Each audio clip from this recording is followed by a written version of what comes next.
Film की शुरुआत होती है 1956 से। हमें एक डरे सहमे प्रीस्ट को दिखाया जाता है जो जल्दी से चर्च में आया था और उसके पास एक बच्चा भी था जिसके जिस्म पर एक बर्थ मार्क था। ये बर्थ मार्क कोई आम बर्थ मार्क नहीं था, बल्कि ये बर्थ मार्क एक शैतानी साइन था, जिसका मतलब था कि ये बच्चा बड़ा होके एक शैतान भी बन सकता है और किसी भी किस्म की तबाही भी ला सकता है। इसीलिए प्रीस्ट डरते हुए गॉड से माफ़ी मांगते हुए इस बच्चे को जैसे ही मारने की कोशिश करते हैं, तभी यहाँ पर पुलिस आ जाती है और उन्हें ऐसा करने से रोक देती है। हालांकि प्रीस्ट पुलिस को कहते भी हैं कि मुझे मत रोको, तुम नहीं जानते कि इसका अंजाम क्या होगा। लेकिन पुलिस इस डर से कि प्रीस्ट कहीं पर उस बच्चे को मार ही ना दे, प्रीस्ट को ही गोली मारकर खत्म कर देते हैं और इस बच्चे को आखिर बचा लिया जाता है। इसके बाद फिल्म में 30 साल का वक्त गुजर जाता है और हमें मूवी के मेन कैरेक्टर मार्क को दिखाया जाता है। इस टाइम मार्क एक प्रीस्ट के हुलिये में था, लेकिन दरअसल वो एक अंडरकवर एजेंट था। उसे 7 लड़कियों के गायब होने की केस की इन्वेस्टिगेशन करनी थी, वो भी एक चर्च में जाकर। पुलिस वाले ये बात जानते थे कि उन औरतों को आखिरी मर्तबा इस चर्च के अंदर ही जाते हुए देखा गया था, लेकिन उसके बाद से वो लापता थी। अब क्योंकि चर्च उनकी इबादत करने की जगह थी, वहाँ पर पुलिस को भेजकर वो कोई स्कैंडल नहीं बनाना चाहते थे, इसीलिए उन्होंने मार्क को एक अंडरकवर एजेंट के तौर पर अंदर भेजा था। अंदर जाने पर मार्क यहाँ के प्रीस्ट एंड्रे से मिलता है, जो मार्क को इस पूरे चर्च का विजिट करवाते हैं। प्रीस्ट एंड्रे मार्क को उसका रूम भी दिखाते हैं और उसे वार्न भी करते हैं कि आधी रात में गलती से भी अपने रूम से बाहर मत निकलना, वरना अंजाम के जिम्मेदार तुम खुद होगे। मार्क अंदर जाता है और उसे ये जगह काफी अजीब लगने लग जाती है, क्योंकि यहाँ पर इलेक्ट्रिसिटी भी नहीं थी, मोबाइल के सिग्नल्स भी नहीं थे और ये जगह बाहर की दुनिया से बिल्कुल कटी हुई थी। सारी सोचों को झटकते हुए मार्क अब फ्रेश होने का डिसाइड करता है और जैसे ही शर्ट उतारता है तो हमारे पे एक बहुत बड़ा ट्विस्ट ये रिवील होता है कि मार्क असल में वही बच्चा है जिसे मूवी के स्टार्ट में पुलिस ने प्रीस्ट से बचा लिया था, जिसके जिस्म पर वो शैतानी मार्क। लेकिन मार्क अभी तक अपनी हकीकत नहीं जानता। इसके बाद मार्क अपने सीक्रेट सूटकेस में से कुछ फाइल्स, कैमरा और गन निकालता है। इन फाइल्स में उन्हीं 7 लड़कियों का सारा बायोडाटा था जो इस चर्च में आने के बाद से नहीं मिली थी। मार्क यहाँ पे बहुत बड़े मिशन पे था। सिर्फ उसे इन लड़कियों को भी नहीं ढूंढना था, उसे यहाँ पे इस सच्चाई का भी पता चलाना था कि ये लोग यहाँ करते क्या है। कुछ देर बाद मार्क को खाना खाने के लिए बुला लिया जाता है और मार्क देखता है कि इनको बहुत ही अजीब किस्म का खाना दिया गया था। ये खाना बदबूदार था, अजीब चिपचिपा लिक्विड था, इसमें लग तो रहा था कि ये किसी किस्म का मीट है, लेकिन ऐसा मीट उसने आज से पहले कभी नहीं खाया था। एक रबड़ की तरह का मीट था जिसे खाते हुए उसे उल्टी भी होना शुरू हो जाती है, लेकिन अपने आप को नॉर्मल और इन सब के जैसा दिखाने के लिए वो अपने एक्सप्रेशंस को काबू करते हुए ये खाना खा लेता है। इसके बाद मार्क अपने मिशन पर निकल जाता है, इस पूरे चर्च का विजिट करने लग जाता है और एक कॉरिडोर में से गुजरता है जहाँ दूसरी तरफ उसे एक लड़की दिखाई देती है। ये लड़की पागल लग रही थी, उसके पास एक प्रीस्ट भी था। कुछ देर बाद मार्क के साथ सभी नए प्रीस्ट को यहाँ पर बुलाया जाता है और बताया जाता है कि ये लोग इस चर्च में ऐसे लोगों का एग्जॉर्सिज्म करते हैं जिनके पीछे डीमन पड़ चुके होते हैं। मार्क ने पहले जो पागल लड़की देखी थी, इन प्रीस्ट के अकॉर्डिंग वो डीमन के पोजेशन में थी, उसके ऊपर डीमन का कब्जा था और उसी का इलाज करने के लिए अब इन लोगों को एग्जॉर्सिज्म करना था। प्रीस्ट एंड्रे मार्क को एक रूम में लेकर जाते हैं जहाँ पर वो एक लड़की का एग्जॉर्सिज्म करने वाले थे। लड़की को एक बेड से बांधा गया था और यहाँ पर बहुत सारी कैंडल्स भी जलाई गई थी। इन सबके वहाँ जाते ही ये लड़की अजीबोगरीब हरकतें करने लग जाती है, उसकी आवाज बदल जाती है, भयानक हो जाती है, उसका बेड हिलने लग जाता है और यहाँ चारों तरफ एक अजीब किस्म का सन्नाटा फैल जाता है। एक प्रीस्ट इन सारी चीजों को रिकॉर्ड भी कर रहा था। मार्क इनसे जब पूछता है कि आप इन चीजों को रिकॉर्ड क्यों कर रहे हैं, तो वो कहते हैं कि हमें अपनी बड़ी चर्च को बताना होता है कि हम यहाँ पर क्या क्या करते हैं। फाइनली एग्जॉर्सिज्म स्टार्ट हो जाता है। एक प्रीस्ट यहाँ पर कुछ इंचेंटिंग्स पढ़ने लग जाते हैं और एकदम से उनके हाथ में पकड़ा हुआ क्रॉसफिक्स आग से जल जाता है, लेकिन वो अपने एक्सप्रेशन नहीं बदलते, अपने ऊपर काबू रखते हुए वो अपना एग्जॉर्सिज्म करते रहते हैं। वो लड़की और भी ज्यादा तड़पने लग जाती है और आखिर तड़प तड़प कर एकदम से वो नीचे गिर जाती है। पता चलता है कि एग्जॉर्सिज्म खत्म हो गया है और इसके ऊपर जो डीमन था वो भी अब इसके अंदर से निकल चुका था। इस टाइम जो कुछ भी मार्क ने देखा था वो इससे बहुत ज्यादा डिस्टर्ब हो गया था। ऐसी कोई भी चीज उसे पहले पता ही नहीं थी। अब तो उसके साथ भी अजीबोगरीब हरकतें होना शुरू हो गई थी इसी चर्च के अंदर। वो जब अपने रूम में जाकर अपने मिरर को टच करता है तो उसके टच करने से ही उसका मिरर क्रैक हो जाता है और मिरर के पीछे से उसे खौफनाक आवाजें सुनाई देती हैं और उसे इस चर्च से एक अजीब किस्म का कनेक्शन फील होने लगता है। खैर मार्क अपने दिमाग से इन सारे ख्यालों को निकालता है और अपने आप को याद दिलाता है कि वो एक मिशन पे आया था, लेकिन वो अपने मिशन पर काम ही नहीं कर पा रहा था क्योंकि इस चर्च के सभी लोगों की रूटीन बहुत ही अजीबोगरीब। अगले दिन दोबारा मार्क के साथ साथ सभी लोगों को वही बदबूदार खाना पेश किया जाता है। मार्क तो किसी तरह करके उसे खा रहा था, लेकिन आज जो एक नया प्रीस्ट यहाँ पे आया था वो उसको खाने में नाकाम था। वो रोने लग गया था। इससे पहले कि वो खाना छोड़कर यहाँ से चला जाता, पीछे खड़ा हुआ प्रीस्ट उसके कान में पता नहीं क्या कहता है कि वो लड़का दोबारा चुप करके उस खाने को खा लेता है। खाने के बाद मार्क जब रूम में गया तो उसे आज सच में उल्टी हो गई। उसको दांत में भी शदीद दर्द हो रहा था। उसने जब मुंह में हाथ डालकर अपने दांत को चेक करने की कोशिश की तो उसका दांत उसके हाथ में आ गया और उसने जब दांत को बाहर निकाल कर देखा तो एकदम से उसके दांत से एक बग निकल कर उड़ गई। इस चीज ने तो मार्क को बुरी तरह डरा दिया था और अब मार्क को ये बात 100% कंफर्म हो गई थी कि यहाँ पर उनके खाने के साथ तो कुछ ना कुछ गड़बड़ है। खैर रात हो जाती है और मार्क अपने मिशन पर चला जाता है। वो प्रीस्ट आंट्रे के रूम के अंदर जाता है जहाँ पर उसे एक हिडन कंपार्टमेंट मिल जाता है। इस हिडन कंपार्टमेंट में कोई भी ऐसी चीज नहीं थी जिसे रिलीजियस कहा जा सके या जो इबादत में काम आ सके। यहाँ पर बहुत सारा अल्कोहल था, अजीब वीडियोस की डीवीडीज थी और उन एग्जॉर्सिज्म की वीडियो भी थी जो ये लोग बनाया करते थे। इन वीडियोस को देखने पर मार्क को ये बात पता चल जाती है कि ये वीडियोस ओरिजिनल नहीं है, बल्कि ये सिर्फ स्टेज परफॉर्मेंसेस हैं, नकली मनगढ़ंत वीडियोस हैं जो लोगों को दिखाने के लिए और उनको बेवकूफ बनाने के लिए बनाई गई हैं। यहाँ इन लोगों का ये पोल तो खुल जाता है कि ये लोग असल में कोई प्रीस्ट है ही नहीं। अब मार्क उसी रूम में जाता है जहाँ पर वो एग्जॉर्सिज्म किया गया था। वो देखता है कि जिस क्रॉसिफिक्स में एकदम से आग लग गई थी वो क्रॉसिफिक्स असल में एक लाइटर था और उस दिन आग एक बटन चलाने पर लगी थी। जो बेड हिल रहा था उसके नीचे भी एक वाइब्रेटर लगाया गया था। यहाँ रूम में अजीबोगरीब आवाजों का आना एक टेप रिकॉर्डिंग थी। और रही बात लड़की की, तो वो लड़की ड्रामा नहीं कर रही थी, वो तो इन लोगों की विक्टिम थी जिसको इन लोगों ने अजीब किस्म की ड्रग्स दी हुई थी और उसी ड्रग्स की वजह से वो ऐसी हरकतें कर रही थी और उसी ड्रग का इंजेक्शन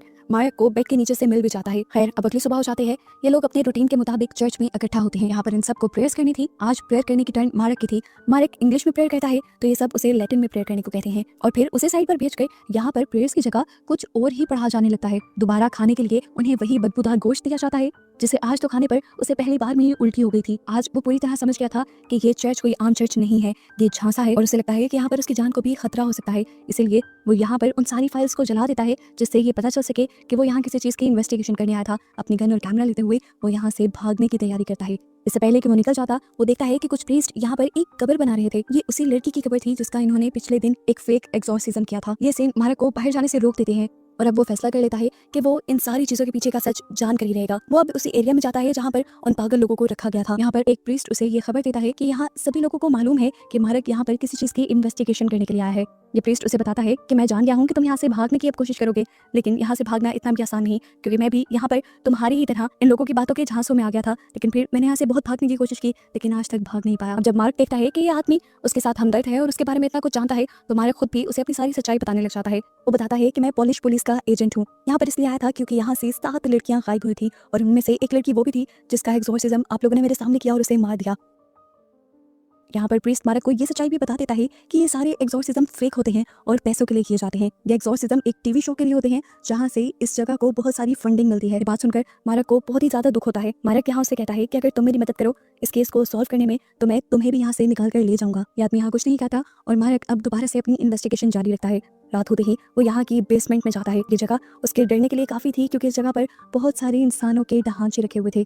इंसानों के दांत भी पड़े थे यहाँ पर जिनको जरूर इसी चर्च वालों ने मारा होगा। और यहाँ पर एक आई बॉल भी पड़ा था जो अभी तक जिंदा था और हिल रहा था। ये देखकर डरकर मार्क उसे साइड पे गिरा देता है और वो फटकर उसका खून इधर उधर गिर जाता है। इतना क्रीपी और अजीब सा सीन देखकर मार्क को भी उल्टी आने लग जाती है और हम उसकी उल्टी में बहुत सारी बग्स और फ्लाइज को देखते हैं। अब मार्क यहाँ से बाहर जाता है उसी ग्रेवयार्ड में जहाँ पर उन्होंने उस लड़की को दफन किया था। वो उस ग्रेव को खोलता है लेकिन वहाँ उसे कोई भी नहीं मिलता। वो हैरान था कि उसकी आंखों के सामने ही इन लोगों ने उस लड़की को जमीन के नीचे दफनाया था और अब वो कहाँ चली गई थी। इससे पहले कि वो कुछ भी और करता पीछे से एक आदमी आकर उसके मुंह को कवर करते हुए उसे बेहोश कर देता है। उसे जब होश आया तो उसने देखा कि उसे एक बेड से बांधा गया था और उसके सामने वो आदमी था जो उसे बेहोश करके लाया था। इस टाइम पर उसके सामने प्रीस्ट आंद्रे आ जाते हैं जो उसके लिए खाना लेकर आए थे। खाना एक ही तरह का था लेकिन 4 अलग अलग बोल्स के अंदर था। वो जबरदस्ती मार्क से ये खाने को कहते हैं लेकिन मार्क ये खाने से इनकार कर देता है और पूछता है कि आखिर ये सब है क्या। ये लोग उसे इस खाने के बारे में तो कुछ नहीं बताते लेकिन उसके साथ इसे खिलाने में जबरदस्ती करते हैं। लेकिन मार्क इस खाने को ना खाते हुए उल्टा झटक देता है तो यहाँ पर फादर आंद्रे उससे में उसे एक और मरतबा बेहोश कर देते हैं। इस मरतबा उसे होश आया तो वो दोबारा बेड से बंधा हुआ था। उसने देखा कि सामने वाला आदमी जो उस पर नजर रखे हुए था वो भी सो रहा था। तो मौके का फायदा उठाते हुए उसने अपने आप को छुड़वा लिया, अपने पाँव में छुपाई हुई गन निकाली और यहाँ पर उस आदमी से लड़ने लग गया जो उसके ऊपर नजर रख रहा था।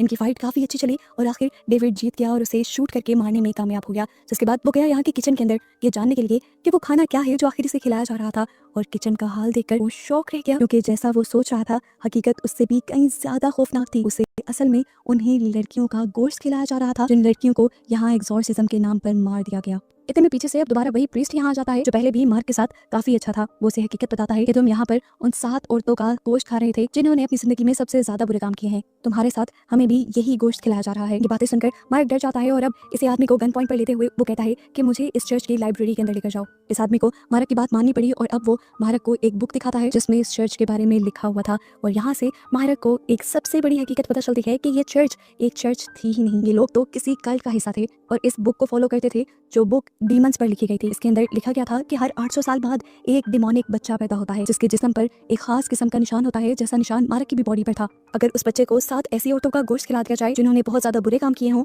और फिर एक मासूम लड़की का खून पिला दिया जाए तो वो बच्चा आखिर एक डीमन बन जाता है, एक शैतान बन जाता है और यहाँ से उसकी शैतानी जिंदगी का एक नया मोड़ शुरू हो जाता है। ये सब पढ़ने के बाद मार्क और ये आदमी डिसाइड करते हैं कि वो फौरन यहाँ से भाग जाएंगे। अब ये आदमी मार्क से कहता है कि मुझे यहाँ की एक सीक्रेट अंडरग्राउंड टनल के बारे में पता है जहाँ से मैंने भी भागने की कोशिश की थी लेकिन मैं तो पकड़ा गया था। पर तुम हिम्मत वाले हो, मुझे लगता है कि तुम्हारे साथ मैं उस टनल के जरिए यहाँ से बाहर निकल जाऊंगा। मार्क को अब इसकी बातों पर यकीन तो नहीं आ रहा था क्योंकि आखिर था तो वो भी इसी इंस्टीट्यूट का हिस्सा। तो फिर ये आदमी अपनी कमर मार्क को दिखाता है जहाँ पर कोड़ों से मारे जाने के निशान थे। वो बताता है कि मैंने जब भागने की कोशिश की थी उसकी सजा के तौर पर ये कोड़े मुझे मारे गए थे। ये सब देखने के बाद मार्क को उसकी सच्चाई पर यकीन आने लगा और मार्क ने उसके साथ जाने का फैसला कर लिया। मार्क उसका पीछा करते करते अब उस सीक्रेट टनल में भी पहुंच जाता है। ये टनल काफी लंबी थी जहाँ ये लोग लैंप लेकर चल रहे थे और टनल के एंड पर ये लोग एक अजीब सी जगह पर पहुंच जाते हैं जहाँ पर यहाँ से बाहर निकलने का तो कोई रास्ता नहीं था, बल्कि एक नया ही डिमोनिक सा सेटअप लगाया गया था यहाँ पर। और यह आदमी असल में मार्क को ट्रैप करने के लिए ही था। उसका मिशन था हमदर्दी दिखाते हुए मार्क को यहाँ पर लेकर आना। से पहले कि मार्क कुछ सोच पाता या यहाँ से जा पाता, उसे बेहोश कर दिया जाता है।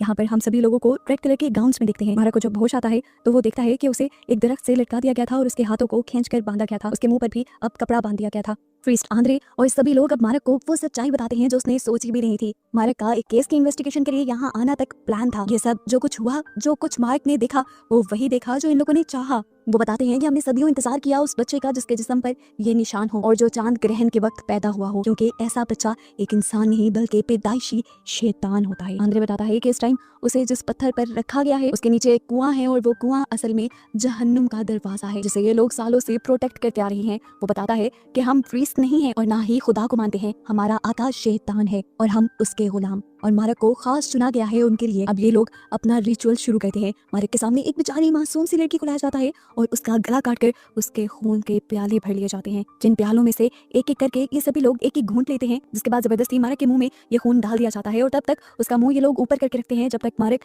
इसको निकल ना ले। अब मार्क का डीमन बनने का प्रोसेस शुरू हो चुका था। 7 बुरी लड़कियों का गोश्त तो उसे पहले ही खिला दिया गया था। अब इनोसेंट लड़की का खून पीते ही उसे भयानक मॉन्स्टर में बदल जाना चाहिए था। ये सभी लोग इसी इंतजार में थे कि कब वो एक डीमन में बदलेगा। ये लोग कुछ मंत्र भी पढ़ रहे थे जिससे शैतानी पावर्स जल्दी से मार्क के अंदर आ जाएं। आखिर इनके मंत्र भी खत्म हो जाते हैं और जब ये लोग पीछे मुड़कर देखते हैं तो वहाँ कुछ भी नहीं बदला था। मार्क वैसे का वैसा ही था और मार्क इन्हें देखकर पागलों की तरह हंसने लगता है और कहता है, कैसी पुरानी घसी पीटी बातों पे यकीन करते हो यार, ऐसे भी भला कोई शैतान बना है। ये सब लोग भी पैनिक होने लगे थे। सदियों का इंतजार, इतने लोगों की बलि और मेहनत, इनका तो सब जाया जा रहा था। अभी एक और बड़ा मसला भी था। मार्क एक बहुत ही बड़ा एजेंट था। उसने कई हफ्तों से रिपोर्ट नहीं की थी और अब इन्हें खबर मिली थी कि पुलिस मार्क के बारे में भी इन्वेस्टिगेशन करने लगी है। किसी भी वक्त पुलिस यहाँ आ जाएगी और जब सबूत देखने लगेगी तो इनकी चर्च का ये सारा सच खुल जाएगा और मार्क का पता नहीं क्या बनेगा। इसीलिए वो ये रिचुअल वाली बुक को पढ़ते हुए डिसाइड करते हैं कि ये सब मार्क को ही मार देंगे और फिर उसे हेल के फेल होने पर उसे आंद्रे पर बहुत ही ज्यादा गुस्सा आता है, क्योंकि उसे अब मार्क की बातें ठीक लगने लगी थी कि ऐसे कोई शैतान नहीं बनता। और जब सबूत देखने लगेगी तो इनकी चर्च का ये सारा सच खुल जाएगा और मार्क का पता नहीं क्या बनेगा। इसीलिए वो ये रिचुअल वाली बुक को पढ़ते हुए डिसाइड करते हैं कि ये सब मार्क को ही मार देंगे और फिर उसे हेल के दरवाजे में फेंक देंगे जो अभी तक सदियों से बंद है। एक बंदा जो मार्क को ट्रैप करके लाया था, इस रिचुअल के फेल होने पर उसे आंद्रे पर बहुत ही ज्यादा गुस्सा आता है, क्योंकि उसे अब मार्क की बातें ठीक लगने लगी थी कि ऐसे कोई शैतान नहीं बनता और इन्होंने इस आंद्रे पर एतबार करके अपनी पूरी लाइफ बर्बाद कर ली थी। इसी गुस्से में वो एक पिल्लो उसके मुंह पर रखते हुए उसे मार देता है और सबसे झूठ कह देता है कि ज्यादा शराब पीने की वजह से आंद्रे की यानी इनके लीडर की मौत हो गई है।